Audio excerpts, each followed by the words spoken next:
Hello दोस्तों, welcome to Dronacharya institute B Eklavya. This is me Nitesh. और आज है 10 दिसंबर 2020 और इससे रिलेटेड जो भी है करंट अफेयर वो आज हम लोग इस वीडियो में कवर करने वाले हैं। तो लेट्स गेट स्टार्टेड। तो सबसे पहले बात कर लेते हैं बैंकिंग न्यूज़ की। बैंकिंग न्यूज़ में क्या है कि आरबीआई ने क्या करा है कि महाराष्ट्र में जो एक बैंक है, कराड़ जनता सहकारी बैंक, इसका क्या है लाइसेंस कैंसिल कर दिया है। और ये लाइसेंस कैंसिल क्यों करा है? ये लाइसेंस इसलिए कैंसिल करा है कि आरबीआई का कहना है कि जो बैंकिंग रेगुलेशन एक्ट 1949 है वो फॉलो नहीं कर रही है कराड़ जनता सहकारी बैंक, इसलिए आरबीआई ने उसका लाइसेंस कैंसिल कर दिया है।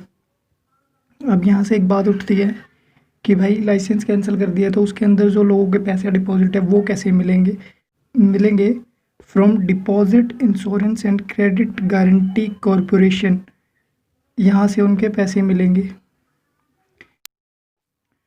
अगली न्यूज़ है बिजनेस न्यूज़। बिजनेस न्यूज़ में ये है कि एडीबी ने भारत को जैव ईंधन विकास के लिए $2.5 मिलियन की क्या है मंजूरी दे दी है। और यह अनुदान जो 2.5 मिलियन की जो धनराशि है ये एशिया क्लीन एनर्जी फंड के जरिए क्या होगी, दी जाएगी। और ये किसके अंडर आता है? ये जापान के अंडर आता है।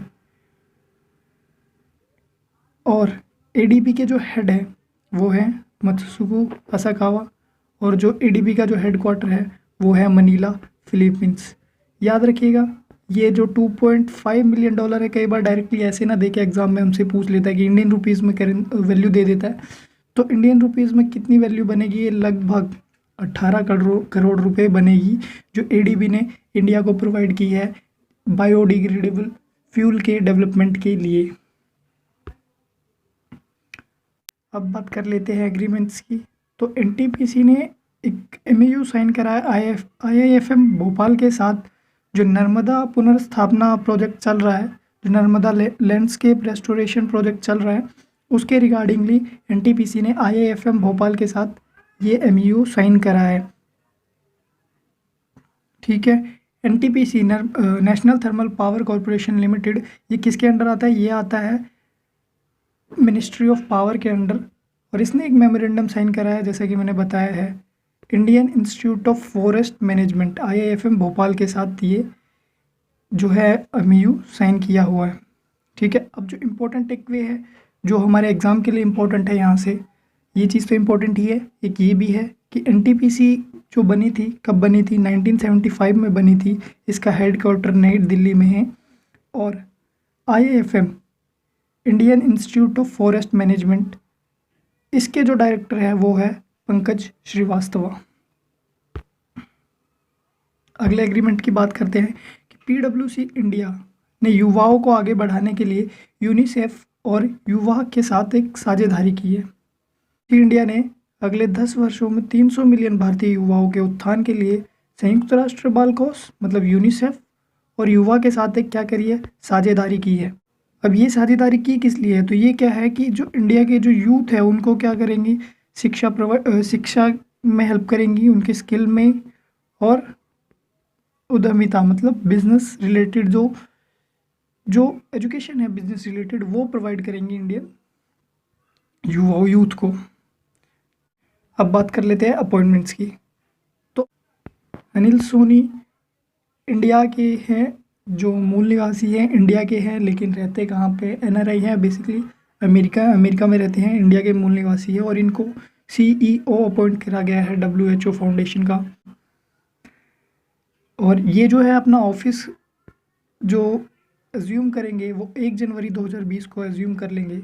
ठीक है। तो अब फिर से इम्पोर्टेंट टेकअवे की बात करते हैं, क्या इधर से इम्पोर्टेंट निकलता है। तो डब्ल्यूएचओ का हेडक्वार्टर है जिनेवा, स्विट्ज़रलैंड में। और इसके जो डायरेक्टर जनरल हैं वो है टेड्रोस अधानम।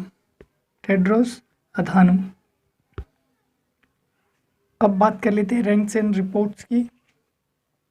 तो इंडिया ने 10th रैंक सिक्योर करी है क्लाइमेट चेंज रिफॉर्म इंडेक्स 2021 में।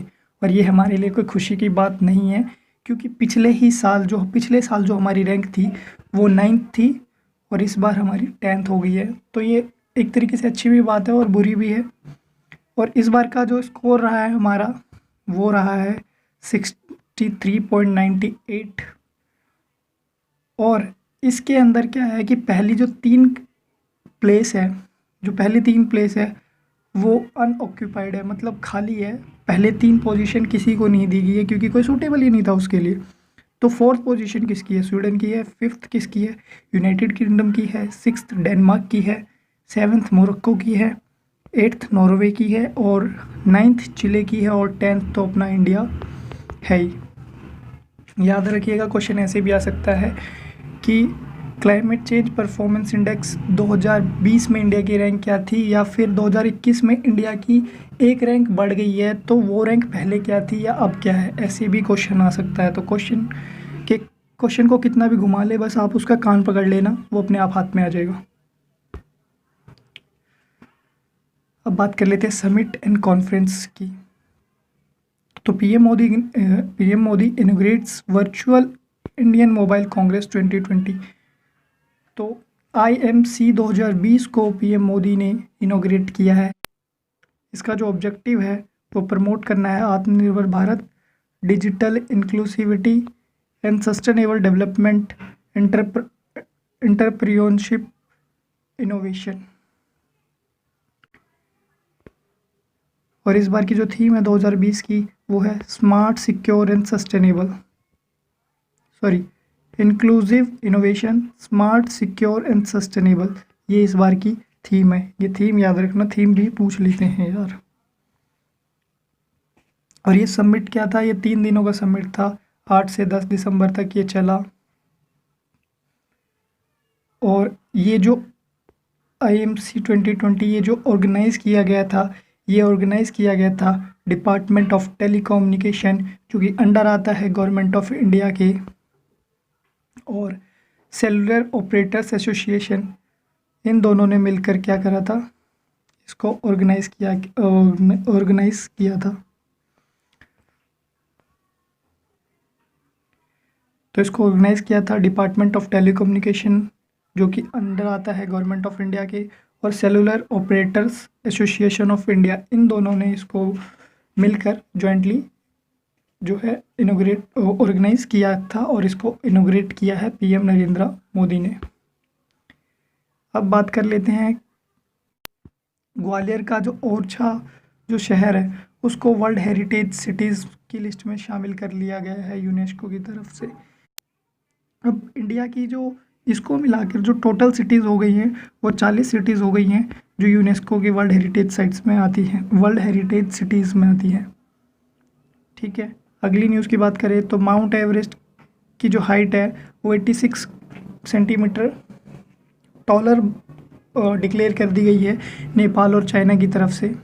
ठीक है, इस पे अभी इंडिया की कोई प्रतिक्रिया आई है नहीं आई है तो मुझे अभी तो पता नहीं है, लेकिन नेपाल और चाइना ने क्या करा है, माउंट एवरेस्ट की हाइट को दोबारा मेज़र करा और ये डिक्लेयर करा है कि उसकी हाइट 0.86 मीटर बढ़ गई है, यानी 86 सेंटीमीटर बढ़ गई है और मीटर में 0.86 मीटर बढ़ गई है। तो अब जो नई हाइट हो गई है माउंट एवरेस्ट की वो 848.86 मीटर्स हो गई है। ठीक है, और ये पहले जो 1944 में जो मेज़रमेंट की थी, जो इंडिया ने मेज़रमेंट की थी 1954 में, उससे 0.86 मीटर ज़्यादा है। अब माउंट एवरेस्ट को तिब्बतियन लैंग्वेज में माउंट कोमोलैंगमा कहते हैं और नेपाली लैंग्वेज में ये सागर माथा के नाम से फेमस है। ये थी माउंट एवरेस्ट के बारे में इतनी जानकारी।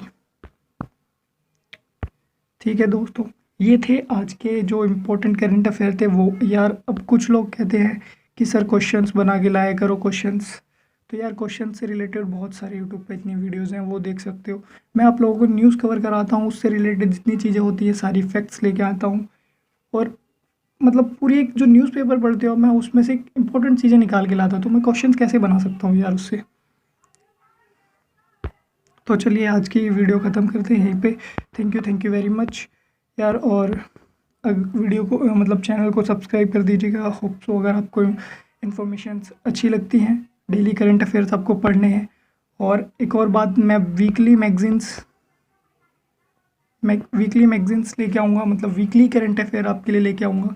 जो पूरे हफ्ते का जो दूध होगा उसमें से मलाई निकाल के लेके आऊँगा, तो बड़ा मज़ा आएगा। तो चैनल को सब्सक्राइब कर देना। और अगर आप लोगों को इस वीडियो से कुछ जानकारी मिलती है तो आप अपने दोस्तों को भी शेयर करें और वीडियो को लाइक कर दें, ताकि यूट्यूब भी हमारी वीडियोस को प्रमोट करे। तो चलिए मिलते हैं अगली वीडियो में।